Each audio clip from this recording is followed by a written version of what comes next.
Yo guys, InsaneGamer52 here, and did you know that Sojourn's railgun charges at different speeds depending on what you hit? So the bread and butter of Sojourn's kit is charging up her railgun as quickly as possible to get out huge bursts of damage. Hitting enemies with her primary fire charges it up, and it will hold that charge for up to 6 seconds before rapidly depleting. At max charge, it will deal 130 base damage, and headshots will boost that up to 260. You can shoot her railgun before it hits max charge, but it will do reduced damage based on how much you charged it up. This is considered her secondary fire, so there's no cooldown, and the time between shots is solely based on how fast you can charge it up. Surprisingly, it charges different amounts for hitting different targets though. Alright, so if you hit a normal enemy with either red health or blue shield, you will get 5% charge per shot that you hit. The neat thing is that getting a headshot actually doubles this, and you'll get 10% charge per headshot. Without headshots, this means that it will take 20 hits to fully charge a railgun to max power.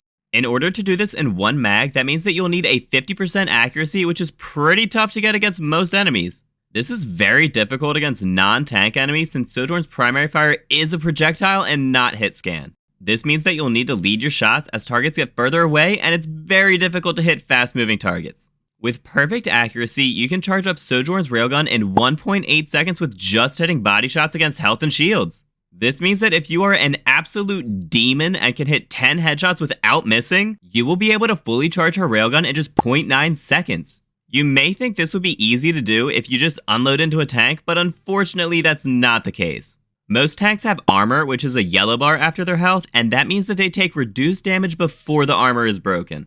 Well, taking reduced damage also means that Sojourn will be getting less charge for hitting armor. Hitting a body shot on an armored enemy will give 3.5% charge, and headshots will give 7%. Decimals in this case are rounded down, so essentially this means that the first hit on armor will give 3% charge, and the second hit will give 4%. Without headshots, this means that you need 29 hits to fully charge your railgun to max power. In order to do this in one mag, that means that you'll need a 73% accuracy, which isn't too difficult against large tanks who aren't moving very quickly. With perfect accuracy, you can charge up Sojourn's railgun in 2.6 seconds with just hitting body shots against armored enemies. And if you manage to hit all headshots, you can get a full charge in just 1.3 seconds. And the last category is barriers. Barriers are meant to block incoming damage, and they cover huge areas, so they give you even less charge than armor. Hitting a barrier will give you 2% charge per shot, and obviously there's no way to get a critical hit. Just hitting barriers, you would need 50 shots to fully charge her railgun. With a mag size of 40, this means that you would need to fire a full mag, reload, and then hit another 10 shots before you'd be fully charged. Barriers can be a very reliable way to get a bit of health, but they are definitely not going to be the fastest way to get max charge. Alright, so now you may be wondering about Sojourn's ultimate ability, Overclock. This ability automatically charges up her railgun at a rate of about 83% per second. This means that it takes 1.2 seconds to get a full charge from just the ability alone, but you are able to shoot during this time to speed things up even quicker.